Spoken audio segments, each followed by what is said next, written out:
Hi everyone, I'm going to give you a quick walkthrough of our implementation of detecting financial fraud at scale with decision trees and ML flow on Databricks. We are using a Jupyter notebook in this implementation. We will use Python, Spark data frames, and SQL in this walkthrough. We begin with some statistics and data analysis of our data set, which will help us familiarize ourselves with the data set.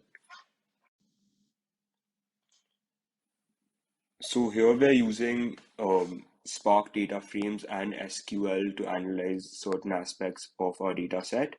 And then we use a rule-based model to filter out certain data points which we are sure that they are not fraud transactions.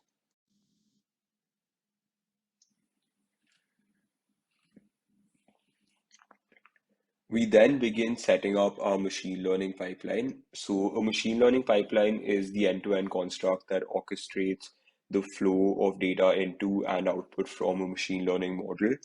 So here we're using type indexers, vector assemblers. We use the string indexer to convert um, our string features into numbers. A vector assembler is a transformer that combines the given list of columns into a single vector column. We also instantiate an instance of decision trees here and set up a pipeline to get started. After we have constructed our machine learning pipeline, we begin training. So we can simply use the .fit method to train our model without any hyperparameters. But so we have used the fit method first, and then now we are training our machine learning pipeline with specific hyperparameters to validate the performance of our model. We are using two metrics, which is the precision recall evaluation metric and the area under the curve evaluation metric. So to look at the performance of our model in a single glance, we're using a confusion matrix here. What is important to look at closely is the number 8 here because these are the transactions we are predicting that are not fraud transactions but are actually fraud transactions. So if we are predicting that the transaction is fraud and it's not actually fraud, then it's more of a safety measure instead of letting this false transaction go undetected. So lastly, we want to keep a track of our evaluation. So we use ML flow to log our evaluations, which are the test and the training metrics, such as the PR and the area under the curve. Our goal is to be able to explain to the financial firm we're working with what we're able to do in Databricks and like what we understand about it. So in the next section here, I'm going to talk about some of the big takeaways and lessons that we've gotten so far from just our first assignment in Databricks. So in general, most of the stuff we did was pretty straightforward, working with Spark and Python, but there were some features of Databricks that we did use. Mostly we worked in the notebooks that they provide, which are pretty similar to IPython notebooks that you'd use in like Jupyter notebooks. They're pretty much the same as that, but they offer some nice built-in features since you're working in the Databricks platform. For example, in the bottom left, an example of a visualization that you can do in a notebook. You can do SQL queries really nicely and then produce these visualizations without actually having to write the code for them. And so that's one of the convenient things you can do. But for the most part, the main feature we used or learned about in this example is working with ML Flow. So we did just a little bit of an introduction to that with this work we've done in this section. Here on the right side of the slide here, you can see some of the work we did in this mini project with ML Flow. So in the top right picture, we create a run or experiment with ML Flow and then track some of the information about the model we trained. You can keep track of parameters that you use to define how the model's created, log metrics about how it performs, and then log the model itself, and additionally log other artifacts like pictures and graphs and things like that that you might make. At the bottom, you can see a feature that we haven't quite used yet, but it's really useful, which is auto logging. And that just basically allows our MLflow can connect to common machine learning libraries and keep track of experiments automatically. You can run training procedures and then not have to log every metric or anything like that. It'll keep track of it for you.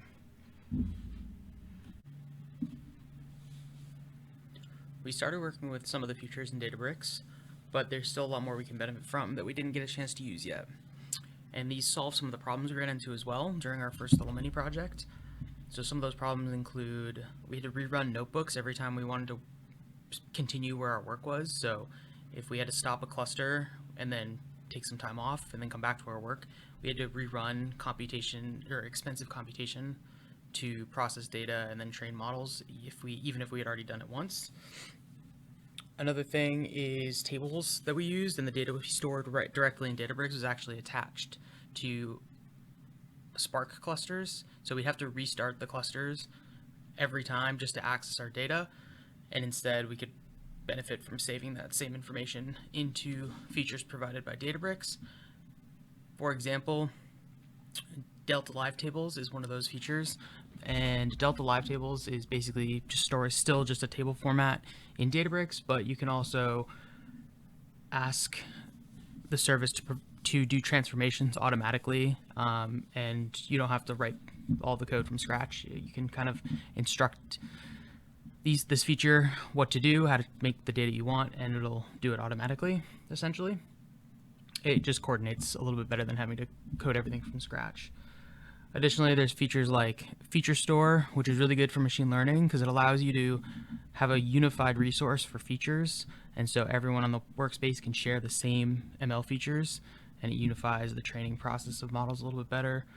Workflows and Jobs is just a way to link tasks through notebooks. So if you have notebooks and a couple different tasks in notebooks completed, you can just link those notebooks together and have them run sequentially to process some data however you want.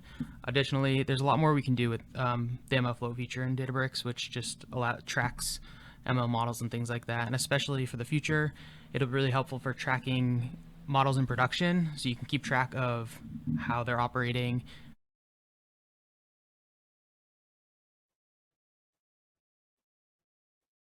A major part of our project is to work with Databricks.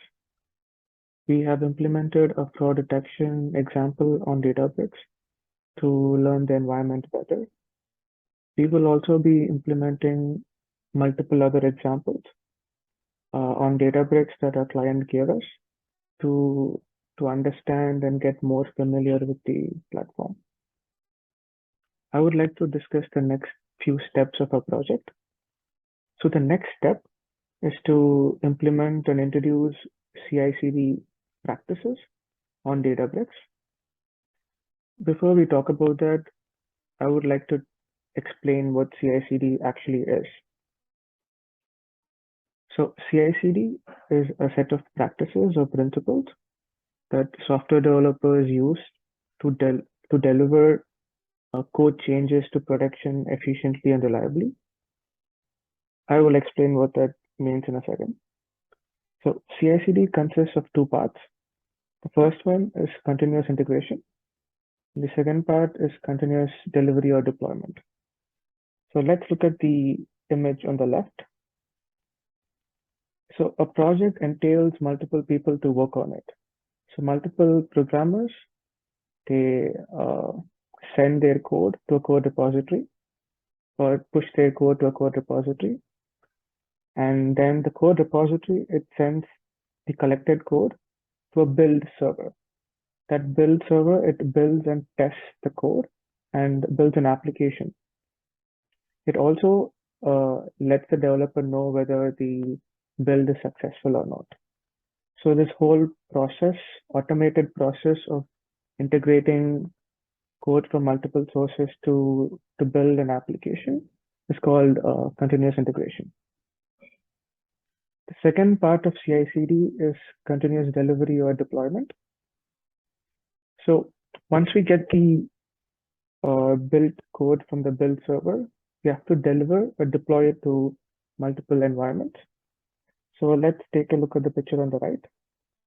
We are pushing the code from the programmer's desktop to the code repository, and then the code gets pushed into the build server to get built. This we already discussed in the continuous integration part. Once the build is successful, the build server, it deploys the application or the changes to multiple environments. So this whole automated process of deploying and delivering the new versions of the applications to multiple servers or to multiple environments is called continuous delivery and deployment. Alan and Rifat will elaborate more on CI/CD and how it works with Databricks. Okay, so the next step in our project is to find out how CI/CD process works with Databricks. Right now I'm going to talk about CI/CD in more detail. CI/CD is a method to frequently deliver apps to customers by introducing automation into the stages of app development. The main concepts attributed to CI/CD are continuous integration, continuous delivery, and continuous deployment. Taken together, these connected practices are often referred to as CI/CD pipeline and are supported by development and operations teams working together in an agile way. The CI in CI/CD always refers to continuous integration, which is an automation process for developers.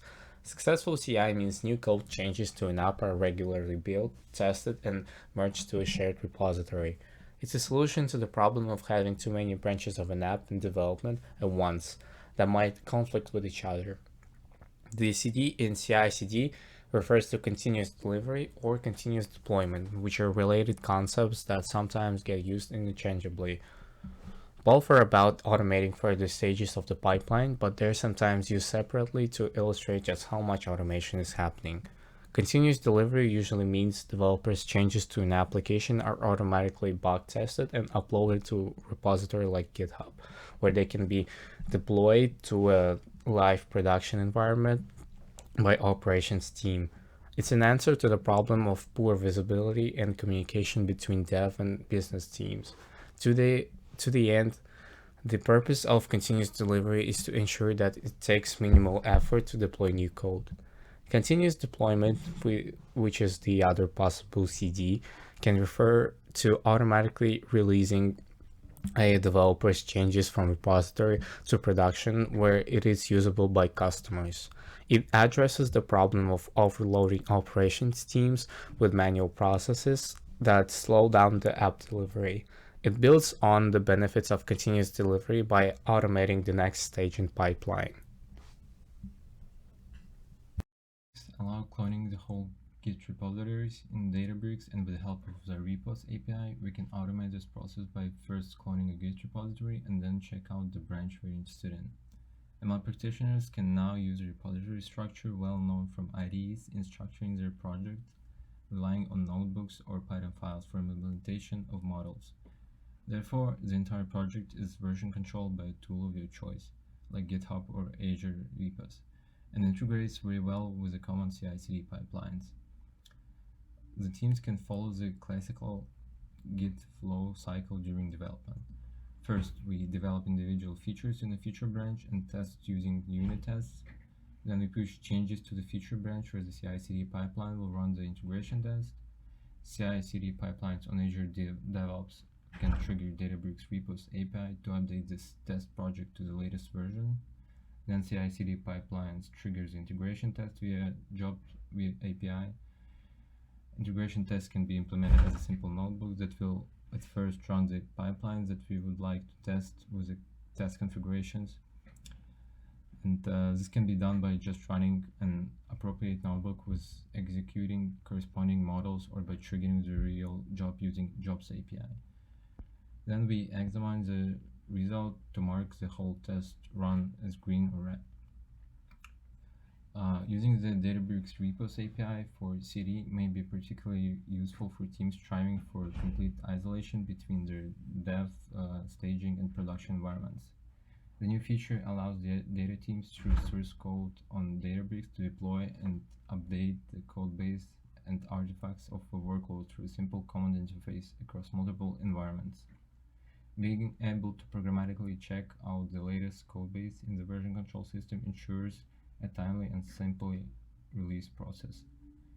This workflow is based on the repos API functionality that can not only let the data team structure and version control their projects in a more practical way, but also greatly simplifies the implementation and execution of the CI/CD tools. We showcased an architecture in which all operational environments are fully isolated, ensuring a high degree of security for production workloads powered by ML.